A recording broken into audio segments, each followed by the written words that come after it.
यसल्लि वसल्लिम दाइमन अबदन अला हबीबिका खैरिल खल्क़ि कुल्लिहिमी। हम्दो सना के बाद अल्लाह तबारक व तआला का लाख लाख शुक्र है कि जिस मालिक कायनात ने हमें अशरफुल मखलूक़ात इंसान पैदा फरमाया और इंसानियत में पैदा फरमाने के बाद उस वहदहू ला शरीक ज़ात का बेशुमार एहसान है कि हमें अपने प्यारे हबीब पाक साहिब औलाक जनाब मोहम्मद मुस्तफ़ा अहमद मुश्तबा सल्लल्लाहु ताला अलैहि वालिहि वस्हाबी वसल्लमा की उम्मत में पैदा फरमाया। अल्लाह ताला हमें इस अजीम और आला निस्बत की कदर करने की तौफीक अता फरमाए और रहती ज़िंदगी तक हुज़ूर नबी करीम सल्लल्लाहु ताला अलैहि वसल्लम से मोहब्बत और वफ़ा का रिश्ता निभाने की तौफीक अता फरमाए। हज़रात ज़ी वक़ार, सूरतुल बक़रा शरीफ हम पिछले 2-3 जुम्माहातुल मुबारक से सूरतुल बक़रा शरीफ के मज़ामीन को बयान कर रहे हैं। आज भी आपके सामने सूरतुल बक़रा की चंद आयतें तिलावत करने की सआदत हासिल की है। अल्लाह तबारक व तआला ने इरशाद फरमाया, मैंने पिछले जुम्मा शरीफ पर अर्ज़ किया था कि सूरह बक़रा का जो इब्तिदाइया है, यानी पहली जो 5 या 6 आयतें हैं, उनमें ईमान वालों का और फिर ईमान वालों के फ़ौरन बाद काफिरों का बयान है। तो शुरू में ईमान वालों की निशानियां बयान की गई हैं और ईमान वालों की निशानियों के फ़ौरन बाद काफिरों के बारे में बताया गया है कि जिन लोगों ने कुफ्र इख्तियार कर लिया और काफिर हो गए, ए महबूब सल्लल्लाहु अलैहि वसल्लम आप उन्हें डराएं या न डराएं, अब वो ईमान लाने वाले नहीं हैं। इस एक आयत में काफिरों का बयान करने के बाद कुरान मजीद ने जो अगला बयान शुरू किया है सूरतुल बक़रा में, वो है मुनाफिकीन का बयान। यानी तीसरी कैटेगरी, तीसरी किस्म इंसानों की। बेसिकली तौर पर, बुनियादी तौर पर इंसान 3 किस्मों के होते हैं। एक होते हैं अल्लाह पर ईमान लाने वाले, रसूलुल्लाह सल्लल्लाहु अलैहि वसल्लम पर ईमान लाने वाले, यौम आखिरत पर ईमान लाने वाले, अल्लाह की किताबों पर ईमान लाने वाले और अल्लाह के फरिश्तों पर ईमान लाने वाले। एक ये होती है किस्म इंसानों की जिन्हें मोमिनीन कहा जाता है और दूसरी किस्म है इंसानों की जो अल्लाह पर ईमान नहीं लाते, उन्हें काफिर कहा जाता है। और तीसरी किस्म है इंसानों की जिसे कुरान मजीद ने मुनाफिक का नाम दिया है कि वो बज़ाहिर ज़बान से कहते हैं कि हम ईमान ले आए, हम मोमिन हो गए, हम अल्लाह को मानते हैं, हम रसूलुल्लाह सल्लल्लाहु अलैहि वसल्लम को मानते हैं, बल्कि वो तो कहते हैं क्या हम अल्लाह को नहीं मानते। तो उल्टा आप पर जोर चलाते हैं और जोर से कहते हैं कि अल्लाह को तो हम भी मानते हैं और रसूलुल्लाह को हम भी मानते हैं और हम भी रसूलुल्लाह के आशिक हैं और हम भी रसूलुल्लाह से प्यार करते हैं। ये सारी बातें ईमान के दावे के जुमरे में आती हैं। जब वो ये दावा करते हैं ना कि हम भी मोमिन हैं, तो सिर्फ ये दावा नहीं करते कि हम मोमिन हैं, बल्कि वो फिर ईमान की जितनी जुज़ियात होती हैं और ईमान की जितने किस्में होती हैं ना, उन किस्मों पर ईमान लाने का भी दावा करते हैं। वो अपनी जगह बैठे होंगे, तो अगर आप उनसे पूछेंगे कि आप अल्लाह पर ईमान लाते हो, तो वो कहेंगे हाँ हम अल्लाह पर तो ईमान लाते हैं, लेकिन जिस तरह रसूलुल्लाह के बारे में तुम लोग बातें करते हो, हम रसूलुल्लाह को वैसे नहीं मानते, हम तो बस उनको अल्लाह का रसूल मानते हैं। तुम तो बहुत ज्यादा बढ़ा चढ़ा कर बयान कर देते हो, तुम तो बहुत ऊपर ले जाते हो। अपनी जगह यूं कहेंगे, और जो ही किसी मिक्स महफिल में आएंगे जहां उनको रसूलुल्लाह से मोहब्बत करने वाले, रसूलुल्लाह के इश्क का दावा करने वाले ताकतवर लोग बैठे मिलेंगे, जिनके सामने वो अपनी टेढ़ी मेढ़ी नहीं चला सकते, तो यहां आकर कहेंगे कि बिल्कुल जी, जिस तरह आप रसूलुल्लाह के बारे में मोहब्बत का इजहार करते हो ना, हम भी ऐसे ही करते हैं, हमारे बुजुर्ग भी ऐसा ही करते हैं। बात समझ आ गई? तो मुनाफिक की बुनियादी तौर पर निशानी यह है कि जो कुछ भी कहता है जबान से और कहता है, दिल में और रखता है। अब इसको जज कैसे किया जा सकता है? तो जज करने का तरीका बड़ा आसान है। आप अगर मुनाफिक को पहचानना चाहें तो उसका तरीका बड़ा आसान है कि आप उसको फॉलो करें, उसका पीछा करें, उसका ताक़ुब करें, उसको सुने, उसकी महफिल में आने जाने की कोशिश करें। वो अगर एक महफिल में कहता है कि रसूलुल्लाह सल्लल्लाहु अलैहि वसल्लम मरकर मट्टी हो गए, सुन नहीं सकते, रसूलुल्लाह सल्लल्लाहु अलैहि वसल्लम तेरा मेरा सलाम नहीं सुन सकते, रसूलुल्लाह सल्लल्लाहु अलैहि वसल्लम को पता नहीं होता क्या मेरे रोजे पर कौन आया है और कब आया है। एक महफिल में अगर यूं कहे और 10 दिन बाद कहीं कड़वंजे में फंस जाए, और जैसे खुड़की कहते हैं ना, कहीं खुड़की में फंस जाए, कहीं 10 ताकतवर आशिकाने रसूल की महफिल में फंस जाए और वहां जाकर कहे कि नहीं जी नहीं, रसूलुल्लाह सुनते भी हैं और जवाब भी देते हैं, तो किसी से पूछने की जरूरत नहीं है। आपको समझ जाना चाहिए कि ये बंदा चाहे जिस रूप में हो, दाढ़ी वाला हो या बगैर दाढ़ी के, पटके वाला हो या बगैर पटके के, और सफ में बैठने वाला हो या मिंबर पे बैठने वाला हो, अगर एक महफिल में बयान और देता है और दूसरी महफिल में बयान और देता है, तो आपको समझ जाना चाहिए कि इसके अंदर मुनाफिकत की एक किस्म पाई जाती है। बात समझ आ गई? ये मुनाफिकत की एक किस्म मैं बता रहा हूं। तो आजकल ऐसे लोग हमारे यहाँ उमूमन आपको नजर आते होंगे जो इधर डट जाएंगे, कोई नहीं, ये 11वीं किधर से आई, ये मिलाद किधर से आया, इसकी कोई दलील नहीं है, ये हराम है, ये करने वाले बित्ती हैं, ये करने वाले फासिक हैं, ये करने वाले मुनाफिक हैं, वगैरह वगैरह। और कहीं फंस गए किसी चेयरमैन के घर 11वीं, किसी बड़े ताकतवर के घर मिलाद की महफिल में फंस गए, तो वहां जाकर कान खुरक के ये कहा कि नहीं नहीं, मिलाद तो करना चाहिए, लेकिन तो बस आपको किसी से पूछने की जरूरत नहीं है।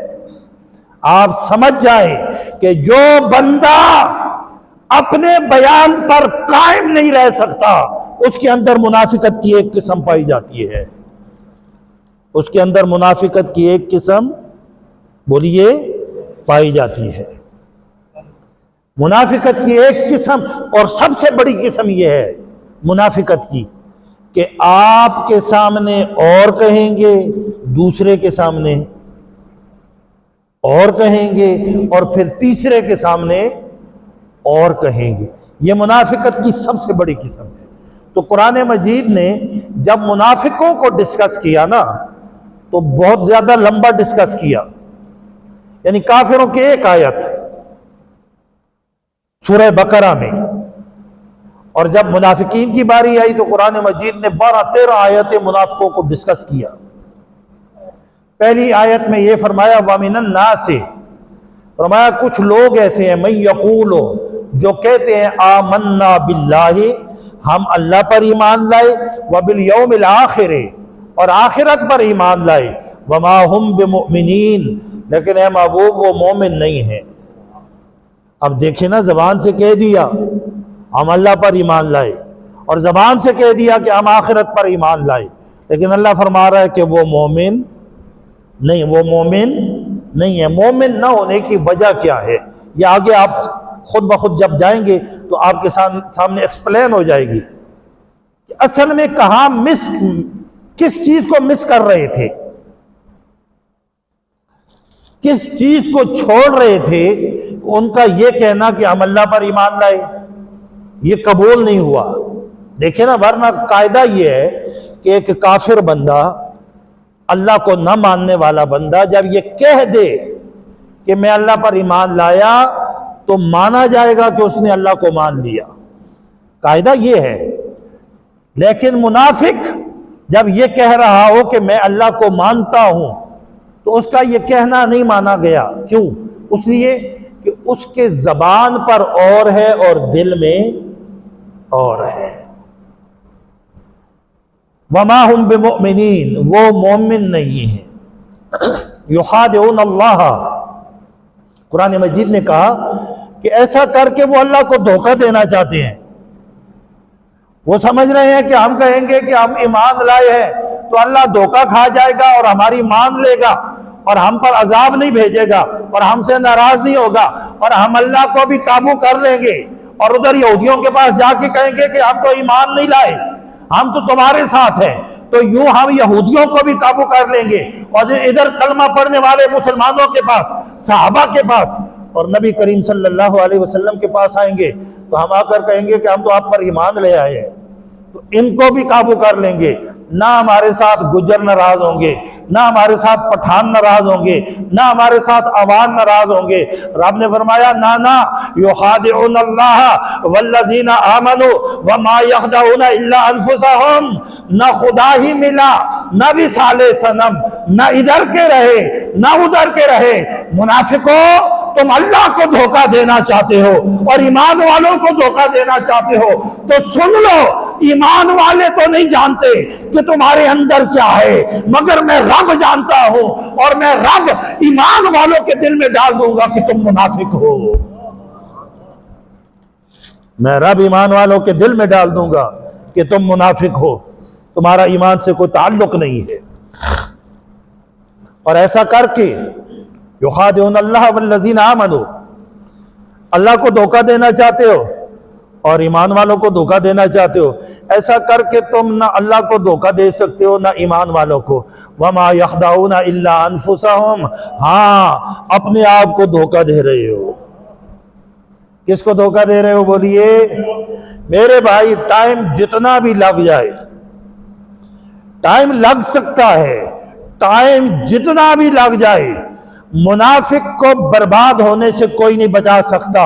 और टाइम जितना भी लग जाए, दुनिया में तकलीफें जितनी भी आ जाए, दुनिया में मुसीबतें जितनी भी आ जाए, दुनिया में गुर्बत जितनी भी आ जाए, दुनिया में जिलालत जितनी भी आ जाए, दुनिया में परेशानियां जितनी भी आ जाए, दुनिया में इम्तिहान जितने भी आ जाए, चाहे असगर कटाना पड़ जाए, चाहे अकबर की मैयत के टुकड़े करवाना पड़ जाए, चाहे अब्बास के बाजू कटवाना पड़ जाए, चाहे ज़ैनब की चादर उतर जाए, इम्तिहान जितने भी आ जाए, याद रख लो, मुनाफिक को बर्बाद होने से कोई नहीं बचा सकता और मोमिन को कामयाब होने से कोई दूर नहीं कर सकता। मोमिन को कामयाब होने से कोई दूर, मोमिन पर दुनिया में इम्तिहान आ सकते हैं, परेशानियां आ सकती हैं, परेशानियां तो ऐसी ऐसी ऐसी ऐसी। जनाब बिलाल हबशी, जन्नत में सबसे पहले जाने वाला साहबी, कह दो ना, आपको मेरा ख्याल है चंगा ही नहीं लगी गल। रंग का काला है इसलिए, हाँ, रंग का काला है इसलिए। सरकार ने फरमाया ना, सरकार ने फरमाया मैं जन्नत गया मेराज की रात, तो जब मैं जन्नत में दाखिल हुआ तो जन्नत की हूरें मेरे सामने पेश की गई हूरें, जन्नत की हूरें। तो हूरों ने मुझसे तोहफा मांगा, या नबी अल्लाह। अब हूरों का मौलवियों वाला ईमान तो नहीं था ना, हूरों का तो जन्नती ईमान था, और वो जानती थी कि जिससे मांग रहे हैं ये दे सकता है। हूरों ने तोहफा मांगा, या रसूल अल्लाह आप आए हैं तो खाली तो छोड़ के ना जाएं, कुछ अता फरमा के जाएं। हूरों ने तोहफे मांगे। सरकार ने एक हूर से फरमाया, मैं तुझे अपना उम्र देता हूं, मैं तुझे अपना, ये मेरे नबी का इख्तियार भी देख लो, इल्म भी देख लो। नबी मेराज की रात जन्नत के अंदर जाके ये जानता था कि उमर जन्नत में आएगा। नबी ये जानता था कि उमर को मैं जन्नत में पहुंचवा सकता हूं, और नबी जानता था कि उमर मैं इस हूर को अता कर सकता हूं।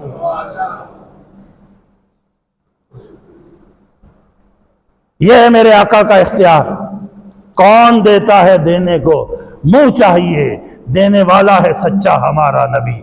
मगर अल्लाह के इज़्न से, अल्लाह की इजाजत से, अल्लाह के करम से, अल्लाह के फैज से, अल्लाह की अता से अल्लाह ने सारे इख्तियार मोहम्मद पाक को अता फरमाए हैं, वरना मोहम्मद पाक के पास अपना कुछ भी नहीं है। बात समझ आ गई? तो यह है तौहीद का असल सबक। सरकार आए हैं तो क्या अता फरमाएंगे? एक हूर से फरमाया, मैं तुझे अपना उस्मान देता हूं। दूसरी हूर ने झोली फैलाई, फरमाया, मैं तुझे अपना अबू हुरैरा अता फरमाता हूं। किसी और हूर ने झोली फैला दी, आका मुझे क्या, अब हूर कौन है? अब ये जो कहते रहते ना हमारे जैसा बशर, तो मैं इनके जरा कान खड़े कर दूं कि हूर कौन है। सही हदीस पाक है, करीम आका ने फरमाया, अल्लाह अगर इजाजत दे दे और एक हूर जन्नत का कोई कोना खोलकर, कोई खिड़की खोलकर, कोई दरवाजा खोलकर, कोई पर्दा हटाकर सिर्फ अपनी आंख नंगी कर दे, एक हूर अगर अपनी आंख जमीन वालों की तरफ नंगी कर दे तो उसकी आंख में इतना नूर है कि सूरज गायब हो जाएगा, चांद गायब हो जाएगा और जमीन वालों को नजर आना बंद हो जाएगा। इतना नूर है एक हूर की आंख के अंदर, एक हूर की आंख के अंदर। अब मेरे मुस्तफा को कोई समझे और फिर रोज कहता फिरे कि मेरे जैसा बशर, तो कहता फिरे। हमारा तो ये ईमान है, बशर अर्श तो पार जा कोई नहीं सकता, मुहम्मद दे दर्जे नु पा कोई नहीं सकता, खुदाए मोहम्मद दी मर्जी ते राजी, मुहम्मद से बाहर रब मना कोई नहीं सकता। मुहम्मद जे भेजे ते जन्नत नु जाना, मुहम्मद न चावे ते जा कोई नहीं सकता। मुहम्मद जे भेजे ते जन्नत नु जाना, मुहम्मद न चावे ते जा कोई नहीं सकता। मुहम्मद दा झंडा खुदा ने वधाया, ऐजा वधाया कटा कोई नहीं सकता, कटा कोई नहीं सकता। फरमाया महबूब व अम्मा साइला फला तनहर, जब सवाली आ जाए तो खाली ना लौटाना। या अल्लाह मैं जन्नत में हूं, मैं तो मेहमान बन के आया हूं। फरमाया तू मेहमान बन के आया है तब भी जन्नत का मालिक तो तू ही है ना। अब जन्नत की हूरें मांग रही हैं, किसी को अबू हुरैरा अता फरमा दिया, किसी को उमर अता फरमा दिया, किसी को अबू बकर अता फरमा दिया, किसी को उस्मान अता फरमा दिया। जब हूरों की मलिका, हूरों की सुल्तान और हूरों की बड़ी शहजादी की बारी आई, सबसे बड़ी जो हूर थी वो सामने आई, अर्ज़ की करीम आका मुझे क्या अता फरमाएंगे? फरमाया मैं तुझे अपना बिलाल अता फरमाता हूं, मैं तुझे अपना बिलाल अता फरमाता हूं। इश्क दे चले भी नंबर ले गए, अक्लमंदा आए में उमरा गालियां, अक्लमंदा आए में उमरा। तो सबसे पहला जन्नत में जाने वाला सहाबी ये इसलिए सबसे पहला होगा कि इनके हाथ में जिस सवारी की मुहार पकड़ी होगी ना, वो सवारी करीम आका की होगी सल्लल्लाहु अलैहि वसल्लम। मैं लजपालां दे लड़ लग्या, लजपाल परीत नूं तोड़ दे नहीं, जेदी बाह फड़ दे फिर छोड़ दे नहीं। बिलाल हबशी के बाजू ऐसे थामा मेरे आका ने, रात का वक्त था, रात का वक्त। जनाब बिलाल हबशी का मालिक बड़ा जालिम था, बड़ा जाबिर था, बड़ा सख्त था। उसने रात को बिलाल हबशी को बहुत सारे दाने दिए कि ये सारे दाने तूने आज ही आटा करने हैं, चक्की के पास बिठा दिया। बिलाल हबशी को सख्त बुखार था। सख्त बुखार की हालत में जनाब बिलाल हबशी चक्की पीस रहे हैं, दाने डाल के चक्की पीस रहे हैं। करीम आका को अपने डेरे पर खबर हो गई कि मेरा गुलाम परेशानी में मुब्तला है, मेरा गुलाम अजियत में मुब्तला है, मेरा गुलाम तकलीफ में मुब्तला है। आधी रात का वक्त है। करीम आका उठे, मक्के की गलियों से गुजरते गुजरते वहां पहुंचे जनाब जहां बिलाल हबशी चक्की पीस रहे थे। बाहर खड़े होके आवाज दी, फरमाया ओ चक्की पीसने वाले, ओए चक्की पीसने वाले। अंदर से आवाज आई, कौन है? आज मैं बीमार हूं, मुझे परेशान न कर। हाय, अगर आपके दिल के दरवाजे न खुलें तो आपकी मर्जी, आपके ईमान की मर्जी। करीम आका ने फरमाया, हम परेशान करने वाले नहीं हैं, हम तो जिसे परेशान देखें फिर हमें आराम से नींद भी नहीं आती, अपनी दोस्त की परेशानी बांटने पहुंच जाते हैं। जनाब बिलाल हबशी ने आवाज पहचान ली, रोती हुई अर्ज की, मेरे आका आपने कैसे करम फरमाया, आप रात को क्यों आ गए? करीम आका अंदर गए, फरमाया बिलाल तू उधर बैठ जा। और तुसी फिर मेरे नाल खफा हो गए हो, और मैं इसीलिए मौलवियों का मुखालिफ हूं। ये अपनी गाड़ी का दरवाजा भी खुद नहीं खोलते, ये भी मुक्तदियों से खुलवाते हैं। अपना मोटरसाइकिल वापस करवाना हो मुक्तदियों से, जूते उठवाने हो मुक्तदियों से। मुझे बताओ, करीम आका से बड़ा कोई शान वाला है? कोई सुल्तान है?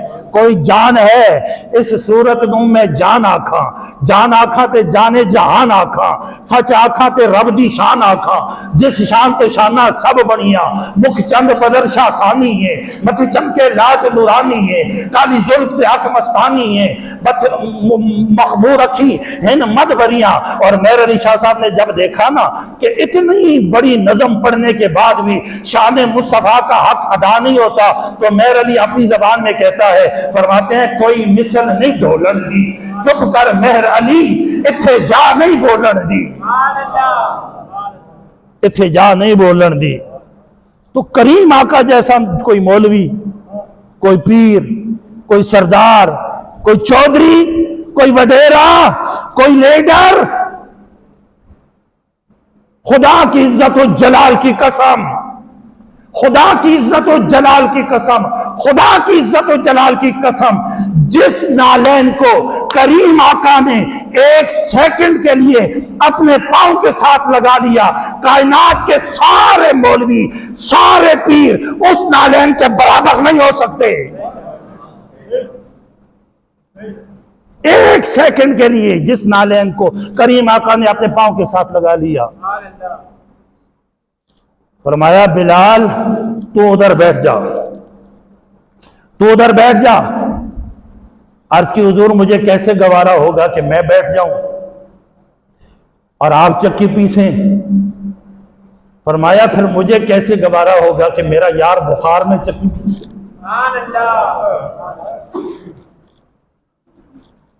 मुझे कैसे गवारा होगा कि मेरा दोस्त बुखार में चक्की पीसे?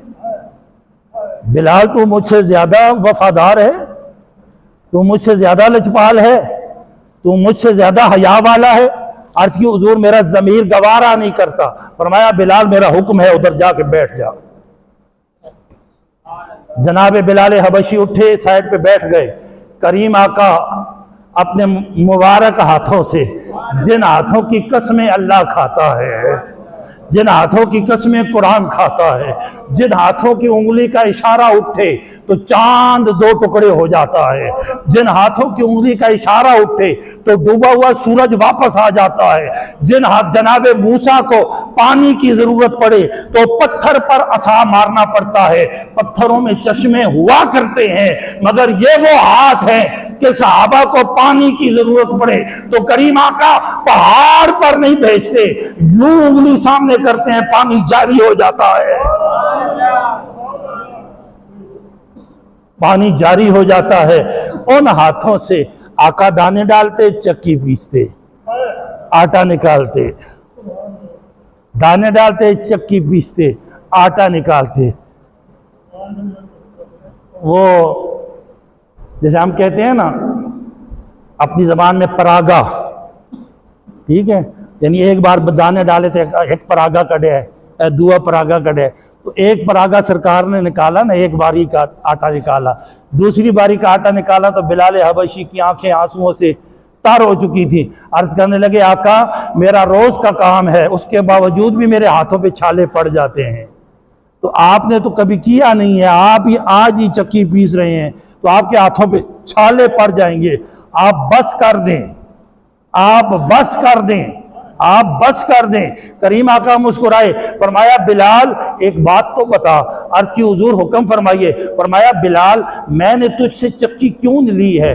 अर्ज की हुजूर इसलिए कि आप मेरे आका हो, आप मेरे यारो मददगार हो, आप मेरे दोस्त हो, आप मेरे साईं हो, आप मेरे मुर्शिद हो, आप मेरी जान हो, आपको गवारा नहीं कि बुखार में आपका गुलाम तकलीफ सहे। फरमाया बिलाल जिस तरह मैं तुझसे प्यार करता था और मेरे प्यार ने गवारा नहीं किया कि मेरा दोस्त परेशान में बुखार में अजियत उठाए, इसी तरह कोई मुझसे भी प्यार करता है,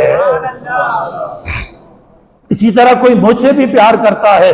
बिलाल जब मैंने तुझसे चक्की ली है ना, तो अल्लाह ने फरिश्तों से फरमाया है कि सामने बैठा हुआ बिलाल को मेरा महबूब नजर आए, लेकिन फरिश्तों मेरे महबूब का हाथ ना लगने देना, चक्की पीसना तुम्हारा काम है। मेरे भाइयों, ये बिलाल हबशी, ये बिलाल हबशी रज़ी अल्लाह ताला अन्हु, करीम आका सल्लल्लाहु अलैहि वसल्लम ने जब बिलाल हबशी को कलमा पढ़ाया ना, कलमा ईमान का कलमा पढ़ाया, तो गुलाम थे और गुलाम भी बड़े सख्त आदमी के। लोगों ने कहा बिलाल हबशी से कि अपने दिल में छुपा के रखो, ऊंचा ऊंचा ना पड़ा करो, तुम्हें मार पड़ती है। तो बिलाल हबशी ने कहा कि मार पड़ती है तो पड़ती रहे, मैं ईमान को दिल में छुपा के नहीं रख सकता, अपने यार की मोहब्बत के नारे लगाता रहूंगा, अपनी यार की इश्क के नारे लगाता रहूंगा, मैं दिल में छुपा के नहीं रख सकता। बिलाल हबशी रज़ी अल्लाह ताला अन्हु, इनके पास एक छोटा सा कपड़ा था, छोटा सा, उसके साथ सतरे औरत छुपाते बांध कर, यानी आप उसको पूरा काछा भी नहीं कह सकते, बात समझ आ रही है ना, इतना कपड़ा भी नहीं था कि उसके साथ काछा नुमा जो जनुओं तक आ सके, नहीं बनता था, छोटा कपड़ा था। मर के सतरे औरत छुपाते थे, जो असल सतरे औरत है घुटनों तक मर्द का, वो नहीं कर पाते थे, इसी हालत में रहते थे हर वक्त, इतना कपड़ा था, इतना कपड़ा था बिलाल हबशी के पास। अब मैंने ये सारी बात आपको सुनाई क्यों? मदीने का एक यहूदी था, जूद बिन शमास नाम था उसका, आप जौद समझ लें या जूद समझ लें, जौद भी पढ़ा जाता है जीम की जबर के साथ भी। जौद बिन शमास ये आका अलैहिस्सलाम का बड़ा पक्का दुश्मन था, मुसलमानों को सताता था। इसने बिलाल हबशी को एक ऑफर की। अब मैंने बिलाल हबशी का आपको बताया कि उनके माली हालात कैसे थे, तो इसने बिलाल हबशी को कहा कि मैं तुझे 100 ऊंट देता हूं। कितने? 100 ऊंट, और तुझे 100 ऊंट देता हूं और 1000 बकरियों का रेवड़ देता हूं और अपनी जायदाद देता हूं, तू मेरे पास आ जा और उधर मोहम्मद से भी कहते रहना कि तू उनके साथ है सल्लल्लाहु अलैहि वसल्लम। उधर मोहम्मद से कहते रहना कि तू उनके साथ है, सहाबा से कहते रहना कि तू उनके साथ है, इनकार ना करना, बस मेरे पास आ जा। जो बातें मैं तुझे बताऊंगा वो तूने मदीने में जाकर मुसलमानों के दरमियान करनी है। तो पता चला मुनाफिकों का पहले दिन से यही तरीकाकार था यहूदियों का कि मुसलमानों के अंदर से कोई बंदा ले और उनके अंदर छोड़ दे अपना बना के, और अपनी मर्जी की बातें उससे करवाएं, ताकि मुसलमानों के दरमियान जो बाहमी मोहब्बत है, बाहमी ताल्लुक है, और हुजूर अलैहिस्सलाम से जो उनका इश्क है, सहाबाए किराम से जो उनकी मोहब्बत है, आले बैत अतहार से जो उनका इश्क है, उसको डैमेज किया जाए, उसको नुकसान पहुंचाया जाए। तो ये पहले दिन से इनका ये तरीक़ाकार था। बिलाल हबशी ने उसे फरमाया, ओए चल ओए, तू 100 ऊंट कहता है, तू अगर पूरी दुनिया के ऊंट मुझे दे दे, मैं 1 सेकंड के लिए कमली वाले को नहीं छोड़ सकता। यह है ईमान, और मुनाफिकत इस तरफ थी। यही जोध बिन शमास ये ऐसे करता। मदीने के 2 बड़े कबीले थे, एक औस और एक खजरज। इनके दरमियान बड़ी पुरानी लड़ाई चल रही थी। आका अलैहिस्सलाम ने इनकी सुलह करवाई और इनको बामी शीरो शकर किया। एक दिन ये मदीने पाक से गुजर रहा था, तो इसने देखा कि खजरज और औस के दोनों लोग आपस में इकट्ठे बैठे हैं, एक ही दरख्त के नीचे, एक ही चौपाल में गप लगा रहे हैं, जैसे हम उजरा कहते हैं, एक ही उजरे में बैठे हैं आपस में खुशबाश। तो इसको देखकर जलन हो गई कि मुसलमान क्यों आपस में एक हैं, शीरो शकर हैं। तो ये जब अपने डेरे पर पहुंचा ना, तो इसने अपना एक बंदा बुलाया और इसने वो नज़में, पुरानी नज़में जो औस और खजरत जब आपस में मुकाबले के लिए आमने सामने आते थे, तो अपने फौजियों को भड़काने के लिए जो नज़में, जो नगमे, जो गीत गाते थे एक दूसरे के खिलाफ, वो नज़में पैदा करवाई कहीं से। वो गाने, वो गीत जो पुराने थे, लड़ाई के दौर के जंगी नगमे, वो पैदा करवाए और अपने इस बंदे को याद करवाए।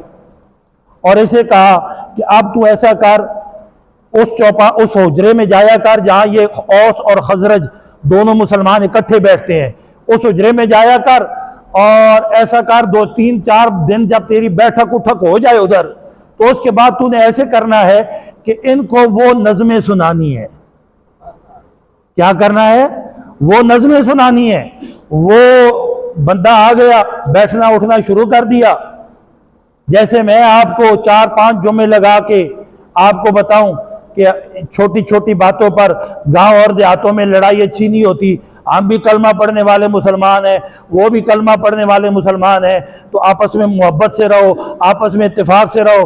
तो दूसरा तीसरा कोई बंदा जब आएगा ना, तो वो आते ही ये नहीं पूछेगा कि आपका नाम क्या है, आप रहते कहाँ हो, आपका मसला क्या है। वो आती कहेगा तुम बिदती हो या मुशरिक हो, ताकि आपकी पुरानी रग छिड़ जाए।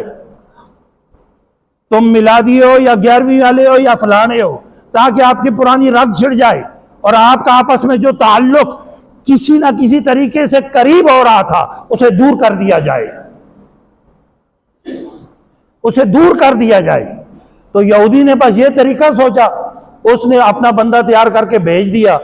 अब ये बंदा आ गया, उनमें बैठता उठता। 3-4 दिन के बाद जब इसे मौका मिला ना, तो इसने वो नज़म सुना दी औस और खजरज की महफिल में। वो नज़म जो जंग के दौरान एक दूसरे को भड़काने के लिए पढ़ते थे, इसने वो नज़म जब सुनाई ना, तो दोनों को याद आ गया वो पुराना वक्त कि हम तो एक दूसरे के साथ ऐसे लड़ते थे, हमारी तो ये दुश्मनी थी। इसने मेरा चाचा मारा था, इसने मेरा ताया बांधा था, इसने मेरा घोड़ा मारा था, इसने मेरा ये किया था, इसने मुझे मुशरिक कहा था, इसने मुझे बित्ती कहा था, इसने मेरे मिलाद का झंडा फाड़ा था, इसने मेरे अमीर साहब को गाली दी थी। सब कुछ याद आ गया। एक दूसरे के खिलाफ तलवारें लेकर खड़े हो गए, तलवारें लेकर खड़े हो गए। याद आ गया ना, खड़े हो गए। कलमा पढ़ने वाले मुसलमान खड़े हो गए, बाहर आओ, तुम तो वही हमारे पुराने दुश्मन हो, बाहर निकलो, आओ तुम्हें दिखाते हैं हम औस कैसे हैं। दूसरे ने कहा बाहर आओ, हम दिखाते हैं हम खजरज कैसे हैं। जब नबी करीम सल्लल्लाहु अलैहि वसल्लम के पास ये खबर पहुंची ना, आका करीम मस्जिद में नमाज पढ़ रहे थे। आका करीम ने फटाफट नमाज को मुकम्मल फरमाया और पाँव मुबारक में जूता पहनने का वक़्त भी ज़ाया नहीं किया। आपका जो खच्चर मुबारक बाहर खड़ा था, आका करीम उस पर सवार हुए और इस मकाम पर पहुंचे और आकर इन लोगों को बताया कि तुम्हें क्या हो गया है। मैं मोहम्मद सल्लल्लाहु अलैहि वसल्लम अभी तुम्हारे दरमियान जिंदा मौजूद हूं, तुम्हारे सामने मौजूद हूं, तुमने मेरा कलमा पढ़ा है और तुम आपस में लड़ने की तैयारी कर रहे हो। तो दोनों ने कहा सरकार, इस बंदे ने हमें वो पुराना वक़्त याद करवा दिया था। आका अलैहिस्सलाम ने फरमाया कि मुनाफिक यही चाल चलेगा कि तुम्हारी आपस की दुश्मनियां, तुम्हारी आपस की तलखियां तुम्हें याद करवाए, उन्हें दोबारा उलझाए, उन्हें दोबारा उभारे ताकि तुम्हारा आपस का ताल्लुक कमजोर हो। लेकिन मेरे उम्मतियों, तुमने कलमे की बुनियाद पर भाई भाई बन के रहना है, भाई भाई बन के रहना है। तो करीम आका सल्लल्लाहु अलैहि वसल्लम ने दोनों का वो झगड़ा ख़त्म करवा दिया। ये मेरे आका की हिकमत थी। फरमाया मुनाफिक जो होता है ना, वो अपनी तरफ से तो ये समझता है कि वो अल्लाह को धोखा दे रहा है या ईमान वालों को धोखा दे रहा है, लेकिन दर हकीकत वो खुद धोखा खा रहा होता है। दर हकीकत वो खुद धोखा खा रहा होता है और उसके दिल में बीमारी है और अल्लाह फिर उस बीमारी को ज्यादा कर देता है। अच्छा, मुनाफिकों की एक और इलामत कुरान मजीद, मुनाफिक से आप कहें ना कि भाई आपका ये जो तर्ज अमल है, आपका ये जो रवैया है, आपका ये जो करतूत है, इससे जमीन पर फसाद पैदा हो रहा है, मोहब्बत कम हो रही है, मुसलमानों के दरमियान अदावत बढ़ रही है, मुसलमान एक दूसरे से दूर हो रहे हैं, तो ये काम छोड़ दो। तो वो मुनाफिक पता है क्या कहेगा? वो कहेगा इन्नमा नहनु मुस्लिहून, हम तो सिर्फ इस्लाह करना चाहते हैं, हम फसाद नहीं फैलाना चाहते। तो मुनाफिक अपनी जबान से कभी मानेगा कि मैं फसाद फैलाना चाहता हूं? वो तो नहीं मानेगा ना। लेकिन आपने और मैंने जज करना है, आपने और मैंने देखना है कि मुनाफिक कौन है। तो मुनाफिक अगर हमने इलामतों से पहचानना है तो सबसे पहली इलामत यह है कि एक महफिल में बयान और करेगा, दूसरी महफिल में बयान और करेगा, यहाँ उसका अकीदा और होगा, वहाँ उसका अकीदा और होगा। यहाँ कहेगा कि ये काम हराम है, वहाँ अगर किसी ताकतवर के सामने फंस गया तो वो काम खुद भी कर जाएगा। ऐसे बंदे को पहचान लें कि इसमें मुनाफिकत की एक इलामत पाई जाती है। और दूसरी इलामत यह है मुनाफिकत की कि जब आप उन्हें कहेंगे, आपको अगर महसूस हो गया कि ये कोई ऐसा कर रहा है जिससे फसाद पड़ेगा, ये कोई ऐसा बोल रहा है जिससे फसाद पड़ेगा, तो आप उसे कहेंगे कि ये फसाद ना फैलाओ, तो आगे से कहेगा कि नहीं, मैं तो इस्लाह के लिए कर रहा हूं। मैं किस लिए कर रहा हूं? इस्लाह के लिए।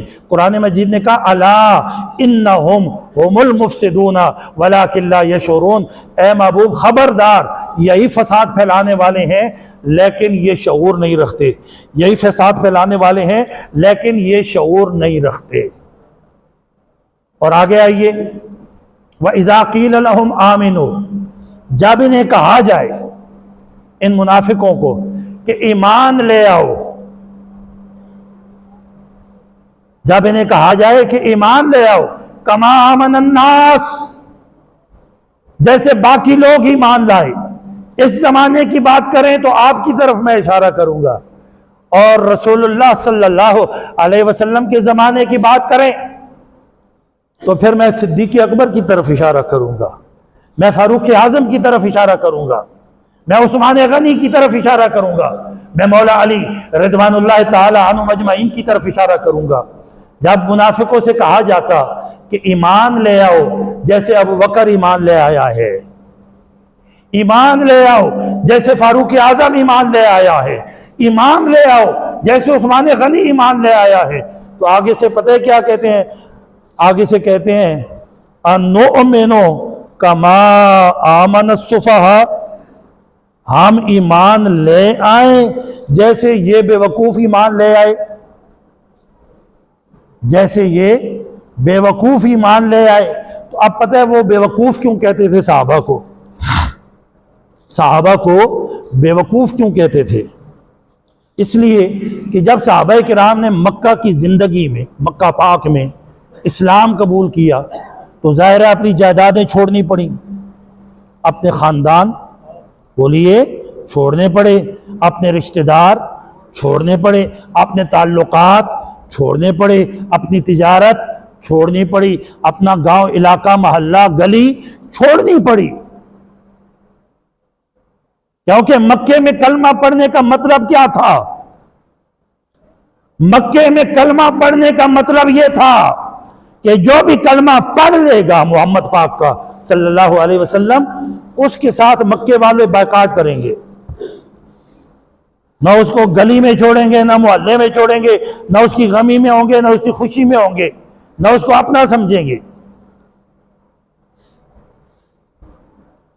तो मक्का पाक में जिन लोगों ने कलमा पढ़ा ना, ये बड़ा इश्क वाला कलमा था, बड़े जज्बे वाला कलमा था, बड़े जुनून वाला कलमा था, बड़ी लज्जत वाला कलमा था। हजरत बिलाल हबशी को जब मारता ना मालिक, तो मारता मार इतना मारता कि बेहोश हो जाते, और ये कहते कहते मारता कि कलमा छोड़ तो मैं तुझे छोड़ देता हूं। जैसे आजकल नहीं कहा जाता फलानी छोड़ तो मैं तुझे छोड़ देता हूं, तो वो भी ये कहता कि कलमा छोड़ तो मैं तुझे छोड़ देता हूं, कलमा छोड़ तो मैं तुझे छोड़ देता हूं, कलमा छोड़ तो मैं तुझे छोड़ देता हूं। वो ये कहते कहते थक जाता, जब कहता कलमा छोड़, बिलाल हबशी ऊंचा पढ़ते ला इलाहा इल्लल्लाह, अशहदु अल्ला इलाहा इल्लल्लाह। इतना मारता ना, इतना कि बिलाल हबशी बेहोश हो जाते, बिलाल हबशी बेहोश हो जाते। वो बाबा जी साहब रहमतुल्लाह अलैह इसलिए फरमाते थे कि पाकिस्तान में जब भी दीन तख्त पर आएगा और जब भी मोहम्मद मुस्तफ़ा सल्लल्लाहु अलैहि वसल्लम का निज़ाम तख्त पर आएगा, तो इसको लाने वाले वही लोग होंगे जिन्होंने इश्क का सबक बिलाल हबशी से सीखा होगा, जिन्होंने इश्क का सबक सहाबाए किराम से सीखा होगा। अब ईमान से बताएं, जो कॉलेजेस में पढ़ने वाले लिबरल लोग हैं, उनका तो हाल यह है कि उनको 2 मिनट के लिए गिरफ्तार करें तो जो मर्जी कहलवा दें उनसे, जो मर्जी कहलवा दें उससे। 2 मिनट के लिए गिरफ्तार करें तो जो मर्जी लिखवा लें उससे। मगर जो बिलाल हबशी के गुलाम होते हैं, वो कहते हैं जितने फौज शेड्यूल तुम लगा सकते हो लगा लो, जितने पर्चे तुम कर सकते हो कर लो, जितनी गिरफ्तारियां तुम कर सकते हो कर लो, हुकूमत तुम्हारी होगी, चौक तुम्हारा होगा, वजीर तुम्हारा होगा, खत्म नबूवत एक्ट पर हमला तुम करोगे। फैजाबाद में रेडी पर बैठकर एक बाबा आएगा और जब तक तेरा वजीर इस्तीफा नहीं देगा, हम साबित करेंगे कि मोहम्मद का इश्क कैसे दिखाया जाता है। अल्लाह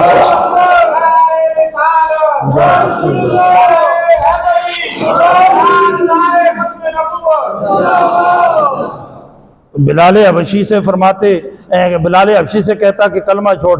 बिलाल हबशी कलमा ऊंचा पढ़ते, इतना मारता ना, इतना मारता कि मार खाते खाते बेहोश हो जाते। जब होश में आए ना, जब होश में, तो सिद्दीक अकबर पास बैठ गए रज़ी अल्लाह ताला अन्हु। फरमाया बिलाल अब तू ही अपने ऊपर रहम कर, दिल में पढ़ लिया कर, ऊंचा ना पढ़ा कर। तू ऊंचा पढ़ता है ये तुझे मारता है, और इतना मारता है कि तू बेहोश हो जाता है। बिलाल हबशी ने फरमाया अबू बकर पाक आप सच फरमा रहे हो, मगर मेरा भी एक मसला है, मेरा भी एक मसला है, मेरा भी एक नशा है। फरमाया बिलाल वो क्या? फरमाया जब ये मुझे मारता है ना और मार मार के बेहोश कर देता है, और जब मैं बिल्कुल अधमर्गा हो जाता हूं, मरने के करीब चला जाता हूं, तब अल्लाह की जात अपना जलवा मेरी आंखों के सामने लाती है और मुझसे पूछा जाता है बिलाल बता तेरा क्या हाल है, बिलाल बता तेरा क्या हाल है। तो ये लज्जत जो है ना मक्के की कलमे वाली, ये बड़ी अजीब लज्जत है। अम्मार बिन यासिर को आप पढ़ें, आपकी आंखें खुल जाएं रज़ी अल्लाह ताला अन्हु। अम्मार बिन यासिर को इतना मारता उनका मालिक, इतना मारता उल्टा बांध के, इतना मारता कि आपकी सारी चमड़ी उसके कोड़े के साथ चिमट जाती थी। हाँ, मुंह से कहना ये 2 लफ्ज थे, मैं कह गया। आपका एक चमड़ी का एक बाल भी जाए ना तो आपको पता लग जाए। वो इतना मारता अम्मार बिन यासिर को कि अम्मार बिन यासिर के ऊपर का चमड़ा उसके कोड़े के साथ चिमट जाता। इतना मारने के बाद उसने कहा कि मोहम्मद को छोड़ दे। अम्मार ने कहा चमड़ी ऊपर वाली तूने उखेड़ी है, सारे जिस्म का गोश्त उखाड़ डाल, अंदर से आवाज आएगी मैं मोहम्मद के साथ हूं, मैं मोहम्मद के साथ हूं सल्लल्लाहु अलैहि वसल्लम। तो मक्का में जिन लोगों ने कलमा पढ़ा ना, उन लोगों के बारे में मुनाफिकों ने कहा कि ये तो बेवकूफ हैं, कलमा पढ़ के जायदाद खो बैठे, बाल खो बैठे, गलियां खो बैठे, ताल्लुकात खो बैठे, खानदान खो बैठे, सारी जायदाद बर्बाद कर दी, तिजारत बर्बाद हो गई। कल अल्लाह ने फरमाया ला ला ला ला, ये नहीं कहा जाएगा अला इन्नहुम हुमुस्सुफहाओ वलाकिन ला यालमून। महबूब ये कलमा और इश्क मुस्तफ़ा के पीछे जो रुल गए हैं ना, ये बेवकूफ़ नहीं है। बेवकूफ़ तो वो हैं जिन्होंने ज़ाहिरी तौर पर दुनिया का माल बचा लिया और आखिरत बर्बाद कर दी। अल्लाह तबारक व तआला हमें सिद्क़ के दिल के साथ ईमान की लज्जत अता फरमाए और मुनाफिकत की हर किस्म से बचने की तौफीक अता फरमाए।